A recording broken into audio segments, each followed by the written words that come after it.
என்னது? ஒரு இலைய எடுத்து அதுக்கு பின்னாடி லெட் இங்க் வச்சுட்டு, அதுக்கப்புறமா தண்ணீல விட்டா போட்டு மாரி போகுதா? நம்மளும் செய்வோம். நம்ம கிட்டே லெட் பேனா இருக்கு. இப்பொழுது நாம் ஸ்டார்ட் செய்ய போகிறோம். இதான் நாம் வச்சிருக்க தாம்பாளம்.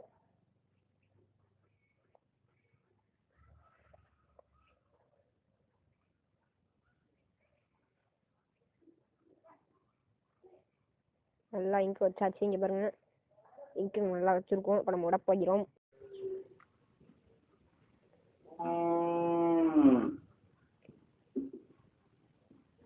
இது பாருங்க போகுது முன்னாடி போட்டு மாதிரி அழகா. இது பாருங்க போகுது.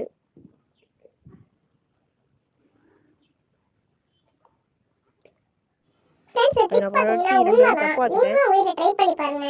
வீடியோ பிடிச்சிருந்தா லைக் பண்ணுங்க, ஷேர் பண்ணுங்க, கமெண்ட் பண்ணுங்க. இல்ல நீங்க சப்ஸ்கிரைப் பண்ணுங்க. Okay friends, by.